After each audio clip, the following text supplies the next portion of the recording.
Karishma, we move on to Dr.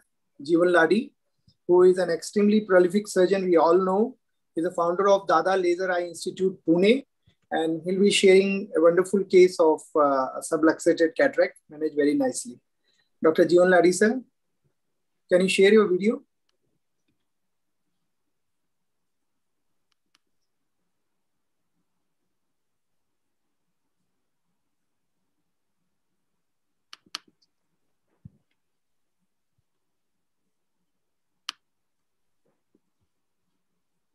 Can you turn off the audio, sir? Hello. Sorry. Can you hear me? Yes. Yes, sir. Yes, sir. Okay. I would like to thank Dr. Chitra, all the office bearer of ARC, of AIOS, esteemed and distinguished panelists, experts, and dear colleagues. We are presenting a case of subluxated cataract with Sionis ring fixation. The different thing which is to be seen here, which was devised by us, is the sutures and the knots are buried into scleral pocket. What is usually been taken is Hoffman pocket, but this is a very simple technique which any novice surgeon can also do. Another thing I would like to clarify before we start the video is that this surgery was done before capsular hooks were available into India. So what you would be seeing is basically iris retractors, which is been held to hold the capsule retracted. Okay, let's start now. This is a subluxation, and we take a side port. Then we do CCC. Now, what do we do when we do a CCC? We have to contemplate that what rexis it is going to be once the lens is going to be into original position. Now, these are the original areas of zonules, so we have to avoid that because it will go to the too much of at periphery. This has been taken for basically a capsular retraction. As I told you before, we are using iris hook because capsular hooks were not available at that time. And we are just nudging it. We are not pulling it on. This is a hydrodissection.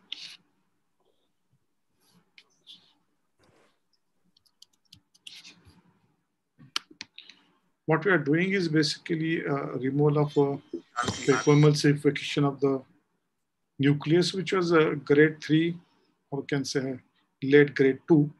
Now, when we are doing cortical aspiration, the area where the subluxation is there, we have to be a little bit careful. We keep on putting the viscoelastic inside.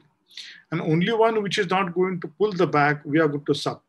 The rest, we are going to keep it like that. Now, this is what we do differently. This is 1.25 millimeter away from the limbus. We are going to dissect. This is 1.25. So, and we take a line and we just do 0.25 millimeter tunnel and we go through that tunnel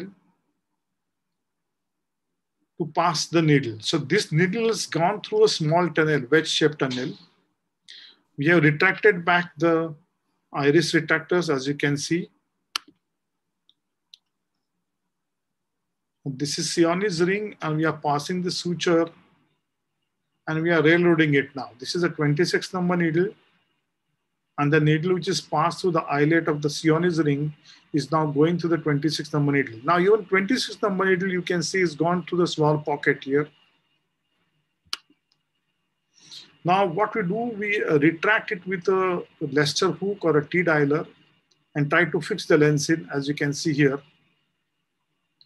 Now whichever position your ring is there, eventually it is going to come to this end because we're going to pull it by suture. Now when we are tying this suture, this is going to go into that small pocket. So at the end, when you will see that knot is going to go slip inside. Obviously before a 3-piece hydrophobic acrylic lens.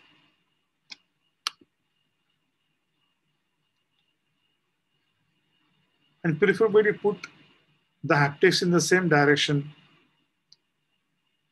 where the subluxation was moved. Now, at this time, we are removing that remaining cortex where the subluxation was there, as you can see it.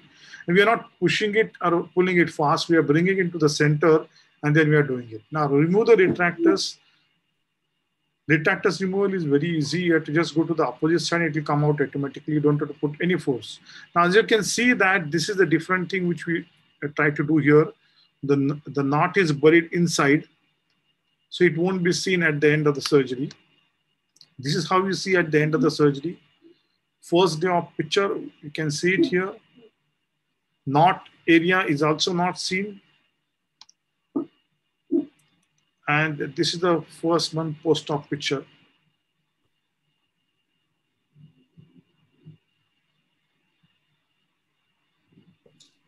Thanks a lot. That was a wonderful presentation, Dr. Jeevan Ladhi. So I'm going to ask a question to Dr. Minu Mathan. Would you suggest that Dr. Jeevan Ladhi had kept the hooks in place while inserting the ring inside, Sioni inside? Because, you know, the bag was so crumpled. So could he have... That is true. Actually, very well done. I think he had told that this was done quite long back. But then if it was now, I would have definitely used a capsule tension ring earlier. I would have used a CT segment initially to hold that area and hold it with the hook in during the cortex aspiration, and then tied the CTS with the Gore-Tex. I think this must have been a young patient. So the Gore-Tex would stay more than any of these nylon or Prolene sutures, Prolene I think. So see, bag has to remain open, and if for that you can use heavy molecular weight OVD, and also you need that over the AVF to retain the AVF also intact each time we were trying to aspirate, and that should not come, you should not disturb the AVF also. So hooks or the CTR in to maintain the bag contour would have been good. I see that Anagha, you are there. Would you have preferred to place a single piece in this bag, or would you think of placing a 3-piece in the sulcus and doing an optic capture in these bags? Yeah, actually a 3-piece in the bag would also be okay, but maybe a 1 piece in the bag would be probably okay. But then once you are sure that the zonular dehiscence is completely covered and the bag is actually stable, then it could be possible.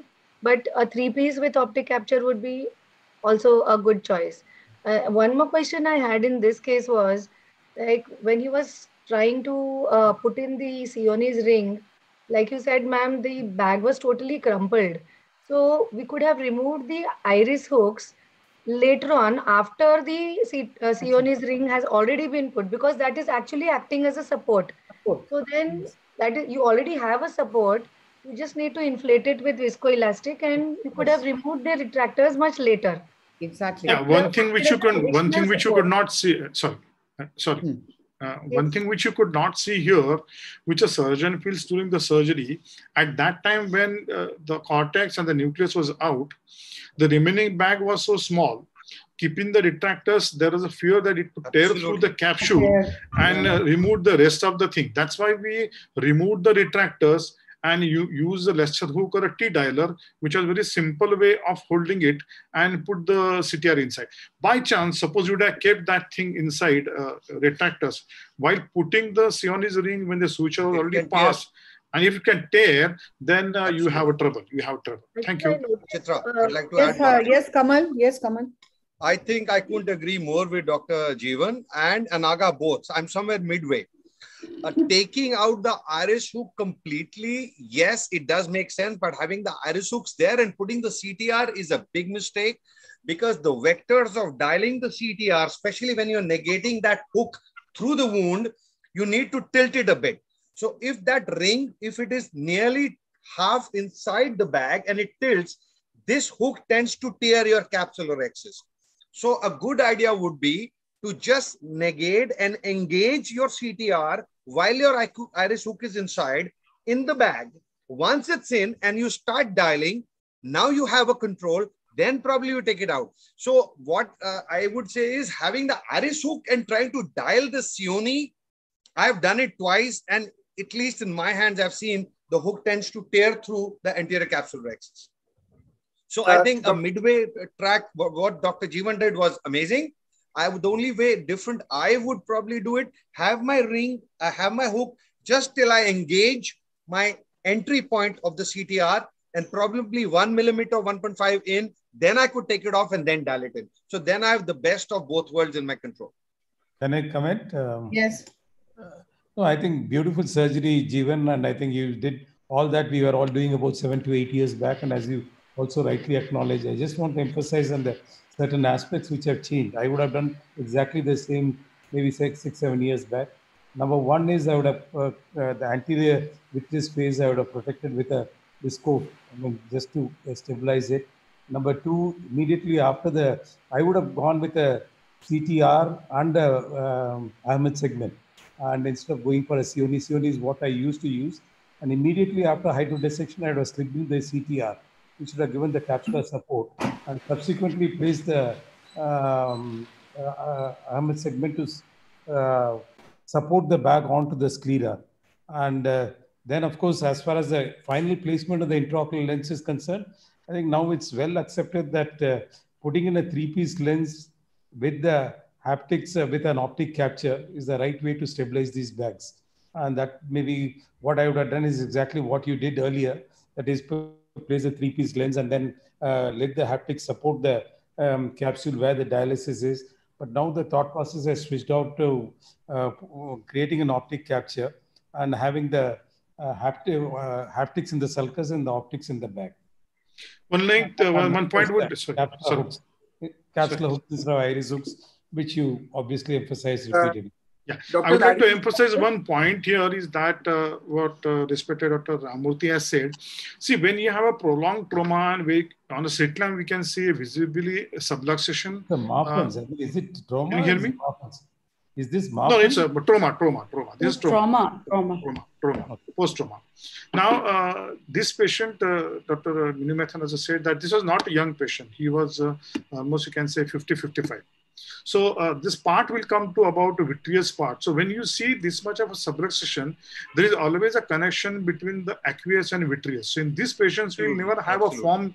You will never have a form vitreous. So vitreous is also fluid as good as aqueous. So you would not see a vitreous coming too much into the place. And though still, as you said correctly, we can put, you can say viscoelastic in that area to keep whatever vitreous is there or a phase is there at bay. That's one.